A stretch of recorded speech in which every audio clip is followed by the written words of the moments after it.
Good morning, all of you. Myself Yash Upadhyay from Central Public School. आज हम chapter number 7 के remaining points को clear करते हुए आगे बढ़ेंगे, जो हमारे लिए ज़्यादा ज़रूरी है। और साथ ही साथ इस चैप्टर को कंप्लीट करने के बाद पीडीएफ आपको मैं with the help of message provide करा दूंगा। नाउ कल हमने पढ़ा था बेटा distance from the sea, distance from the equators, altitudes, prevailing winds और सीजन्स इन इंडिया। साथ ही साथ natural vegetation and wild life के बारे में भी थोड़ा बहुत हमने डिस्कस कर लिया था। अब बात करेंगे बेटा द ट्रॉपिकल रेन फॉरेस्ट और ट्रॉपिकल एवरग्रीन फॉरेस्ट, सदाहरित वन के बारे में। अगर हम पॉइंट्स के कंक्लूजन पे चलेंगे तभी हम इस चैप्टर को इजीली समझ पाएंगे। पहला पॉइंट है बेटा, जहां पे टेम्परेचर हाई होता है वैसे ही रीजन्स में ऐसे आपको फॉरेस्ट देखने को मिल सकती हैं। साथ ही साथ पूरे वर्ष में अगर बात करें, पूरे कंप्लीट ईयर में बात करें, तो ऐसे रीजन्स में जो वाटरफॉल सिस्टम है वो करीब 200 सेंटीमीटर तक आपको कंप्लीट ईयर में देखने को मिल सकता है। Such a warm and humid climate supports dense forest. ठीक है, तो यहां का जो रीजन है वो कैसा दिखाई देगा बेटा आपको वार्म एंड ह्यूमिड क्लाइमेट की वजह से यहां का जो रीजन होगा वो आपको डेंस फॉरेस्ट में दिखाई देगा, घने जंगल के रूप में आपको दिखाई दे सकता है। साथ ही साथ यहां पे वैरायटी ऑफ प्लांट लाइफ भी आपको देखने को मिल सकता है and maximum number of plants भी आपको देखने को मिल सकता है। अगर हम तीसरे पॉइंट की बात करें, जो शेडिंग, जो छायेदार पत्तियां होंगे, इसके कोई टाइम ड्यूरेशन फिक्स नहीं होते हैं। ओल्ड लीव्स कीप फॉलिंग, क्या होते हैं, पुराने पत्ते गिरते रहते हैं और नए पत्ते आते रहते हैं, इसीलिए इनको क्या कहते हैं, एवरग्रीन, सदाहरित वन। ठीक है, forest appears green through out the year, पूरे साल में अगर देखेंगे तो ये वन कैसे आपको दिखाई देगा बेटा, एवरग्रीन, मतलब सदाहरित दिखाई देगा, हमेशा एवरग्रीन। इसीलिए इसको किस नाम से जाना जाता है बेटा, एवरग्रीन फॉरेस्ट के नाम से जाना जाता है। दूसरा पॉइंट है the tropical deciduous forest. These forests are the type of natural vegetation of the monsoon region. They are also called monsoon forests. ये फॉरेस्ट कैसे कहलाते हैं बेटा, मानसून फॉरेस्ट के नाम से भी जाने जाते हैं, क्योंकि मानसून के टाइम पे जब जैसा जैसा मानसून होता है वैसे वैसे यहाँ पे ट्रीज और यहाँ की वेजिटेशन प्लांटेशन जो होती है वो चेंज होती रहती है। अब दूसरे पॉइंट की बात करेंगे, These forests are much widespread in India. ये रीजन्स जो डेसिडियस फॉरेस्ट हैं ये इंडिया में बड़े पैमाने पे या बड़े एरियाज में पाए जाते हैं। मतलब अगर हम बात करेंगे तो लार्ज स्केल में ये पाए जाते हैं, बिकॉज क्योंकि यहाँ पे मानसून का जो सिस्टम है वो 4 टाइप्स का है, summer monsoon, winter monsoon, autumn monsoon और उसके बाद फिर रेनी सीजन। तीसरे पॉइंट की बात करेंगे, ऐसे रीजन्स में 100 to 200 सेंटीमीटर तक पूरे कंप्लीट होल ईयर में आपको वर्षा देखने को मिल सकता है। इसी वजह से यहां पे वेजिटेशन के नए नए टाइप्स आपको देखने को मिल सकते हैं।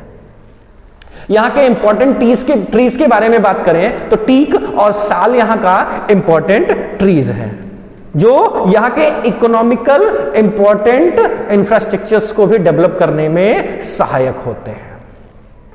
अब जो इकोनॉमिकली जो वहां के इंफ्रास्ट्रक्चर्स को मेंटेन करने वाले और ट्रीज का नाम है वो है सैंडलवुड, रोजवुड और शीशम।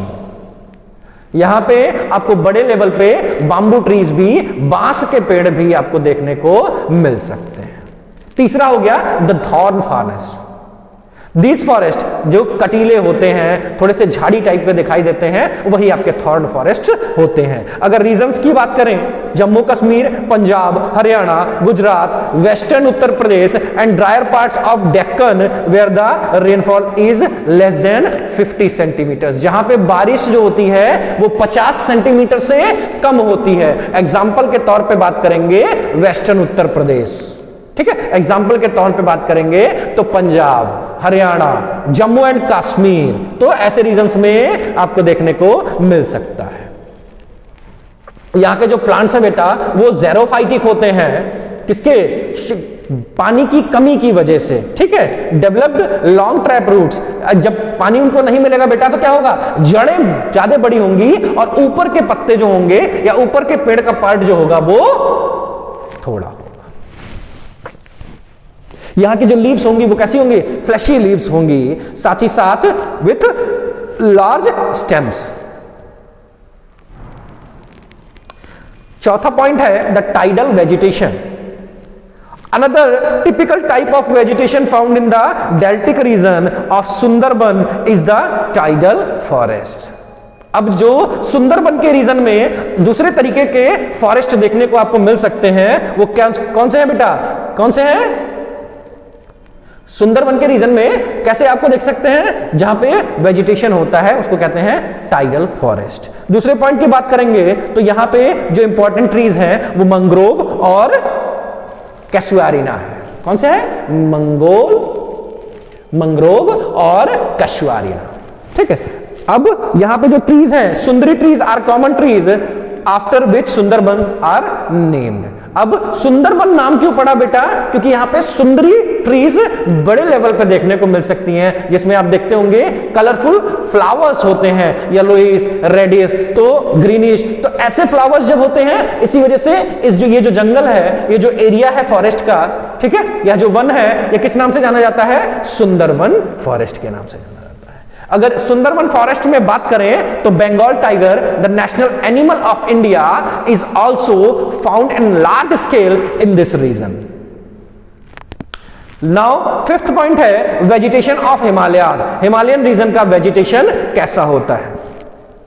एज यू गो हायर, जैसे जैसे आप ऊपर के हिमालयन रीजन्स में बढ़ते जाओगे वहां पे आप ठंड का फील करोगे, और रेनफॉल का भी वेदर एटमॉस्फेयर वहां पे चेंज होता दिखाई देगा। नीचे रहोगे तो बारिश ज्यादा देखने को मिलेगी, धीरे धीरे ऊपर जाओगे तो बारिश कम लेवल पे देखने को मिलेगी, एकदम ऊपर तक जाओगे तो बारिश ना के बराबर देखने को मिलेगी। Tropical deciduous forest occurs at lower altitude up to 1000 metres. जो सबसे निचली सतह होते हैं उन्हीं क्षेत्रों में आपको कैसे ये घने पत्तेदार पेड़ जंगल आपको या वन आपको देखने को मिल सकते हैं। Mixed deciduous and coniferous forest जो आपके होते हैं बेटा वो 1800 मीटर्स से ऊपर के एरियाज में देखने को मिल सकते हैं, और वहां पे जो पेड़ होंगे, क्या चीज? चेस्टनट्स और ओक ट्रीज यहां पे बड़े लेवल पे आपको देखने को मिल सकता है। अब कॉनिफरस फॉरेस्ट की बात करें, 1800 मीटर से 3500 मीटर्स तक आपको कॉनिफरस फॉरेस्ट देखने को मिल सकता है। इसीलिए जो रीजन है कॉनिफरस फॉरेस्ट के रीजन है वो बहुत घने दिखाई देते हैं और जमीन की सतह तक धूप पहुंचते आपको दिखाई नहीं देगी या ना के बराबर दिखाई देगी।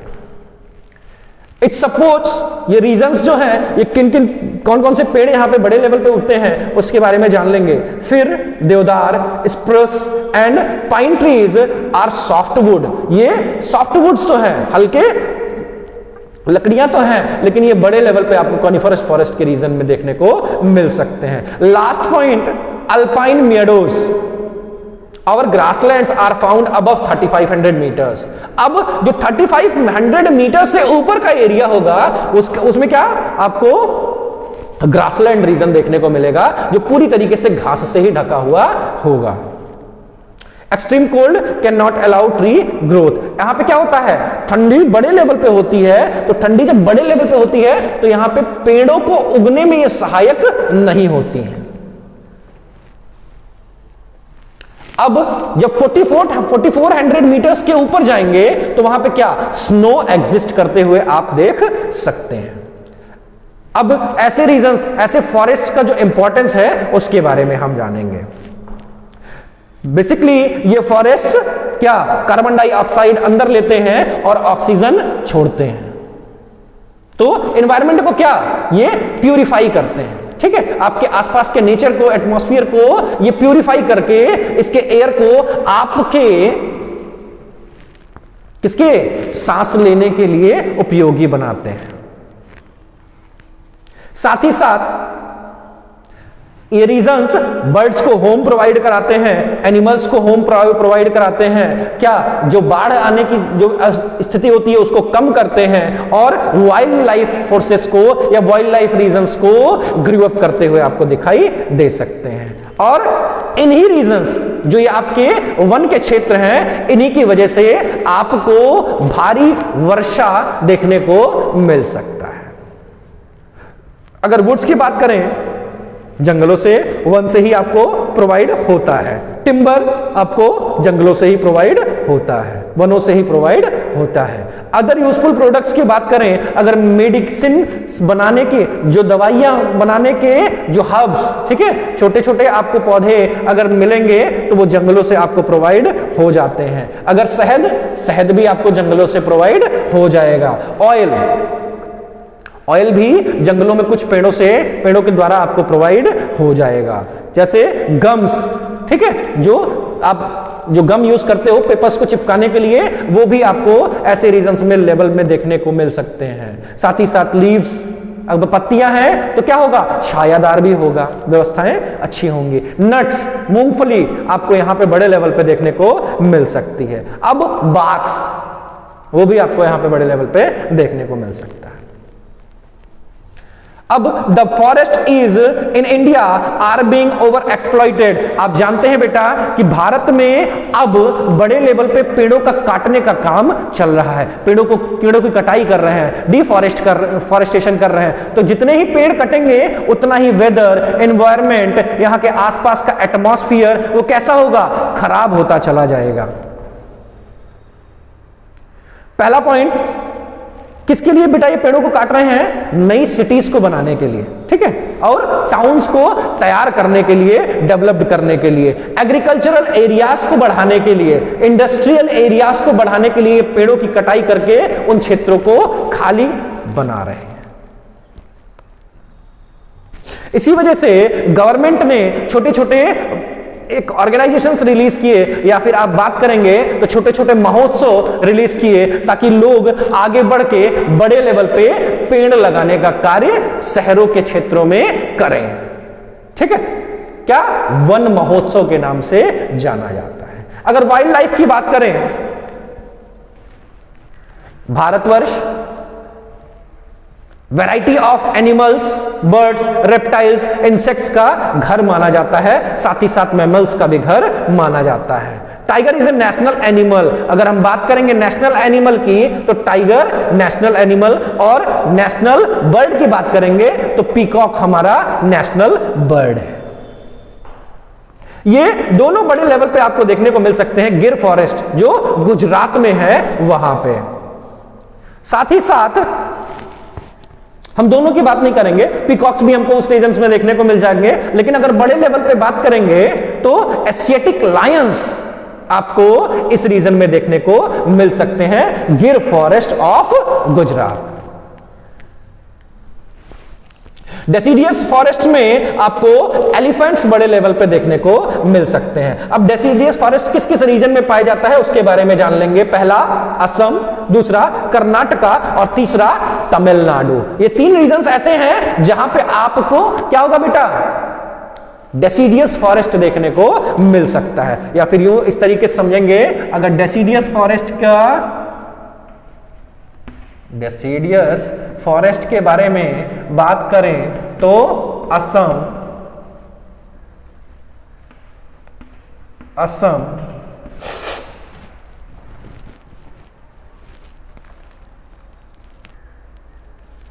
कर्नाटका और तमिलनाडु, कर्नाटका और तमिलनाडु।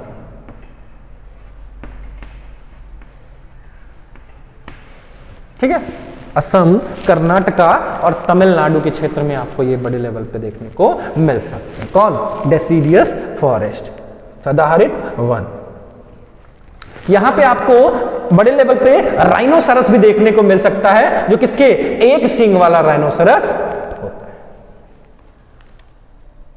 कैमल्स भी आपको ऐसे रीजन्स में, अगर कैमल्स और वाइल्ड एसेस की बात करें तो राजस्थान और गुजरात, ये अगर आप बात करेंगे तो डेजर्ट एरियाज भी हैं, रेगिस्तानी क्षेत्र भी हैं, ठीक है। तो ऐसे रीजन्स में आपको क्या, कैमल्स और एसेस, गधे, ठीक है, वो भी आपको बड़े लेवल पे देखने को मिल सकते हैं।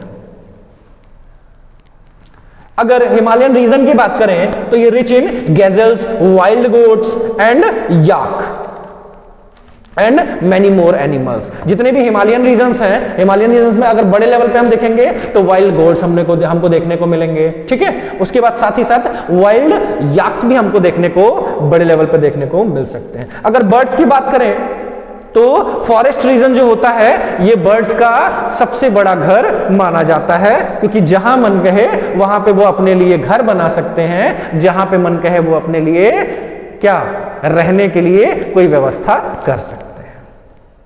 अगर एग्जाम्पल्स की बात करें तो मैना, ठीक है, बुलबुल्स, डक्स, पिजन्स, क्रेन्स और एग्रेट्स, ये पक्षी यहां पे बड़े लेवल पे आपको देखने को मिल जाएगा। अब कंजर्वेशन ऑफ वाइल्ड लाइफ के बारे में हम जानेंगे, last of this point and last of this chapter. Diverse animal kingdom of India is equal significant, as you all know। जो इसका डाइवर्सिटी है वो कैसा, पूरी तरीके से सिग्निफिकेंट आप देखने को मिल सकता है। अगर हम प्रोडक्ट्स की बात करें तो hides, skin, wool, fur, meat, bones, musk etcetera is found from the wild life regions. अब जो वाइल्ड लाइफ रीजन्स हैं वो मनुष्य के गलत कामों की वजह से या मनुष्य के गलतियों की वजह से धीरे धीरे डेंजर मतलब खतरे की तरफ बढ़ता हुआ हमको दिखाई दे रहा है। अगर इस रीजन को हमको प्रोटेक्ट करना है तो हमको वाइल्ड लाइफ एरियाज के रिगार्डिंग कुछ पॉइंट्स फॉलो करने होंगे। पहला, हमको नए नए प्रोजेक्ट्स बनाने पड़ेंगे, जैसे project tiger, project elephant, project rhinoceros. तो जानवरों को बचाने के लिए हमको अलग अलग प्रोजेक्ट्स तैयार करने होंगे, बनाने पड़ेंगे। दूसरा हो गया प्रोजेक्ट टाइगर, रिजर्व किसके लिए, टाइगर की पॉपुलेशन को बढ़ाने के लिए, साथ ही साथ टाइगर्स की संख्या को बढ़ाने के लिए, because Bengal tiger is known as national animal of India. तो अगर नेशनल एनिमल ही हमारे रीजन में नहीं रह जाएगा तो जाहिर सी बात है हमें कहीं ना कहीं परेशानियां या फिर समस्या का सामना करना पड़ सकता है। अब समस्या इन द सेंस कि हमारे नेशनल एनिमल की अगर हम रक्षा नहीं कर सकते बेटा, तो दूसरे की रक्षा करने से हमें क्या बेनिफिट होना है ना। तो इसी वजह से इसके लिए अलग अलग प्रोजेक्ट्स बनाने होंगे। Corbett national park, the first national park of India, is one of its best example. अगर बेस्ट एग्जांपल की बात करें तो कॉर्बेट नेशनल पार्क ये बेस्ट एग्जांपल है किसके लिए, इन सारे प्रोजेक्ट्स को चलाने के लिए।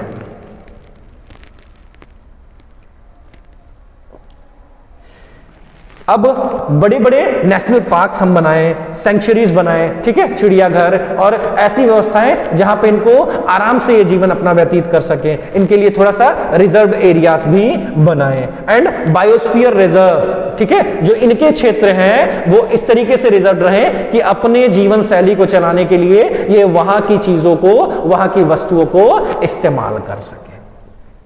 साथ ही साथ हमको बैन करना होगा हंटिंग ऑफ एनिमल्स।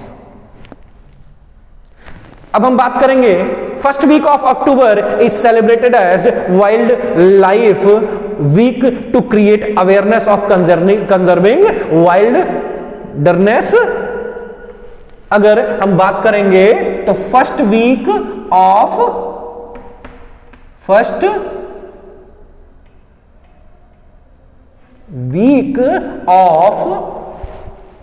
क्या बेटा, October is celebrated as wild life week.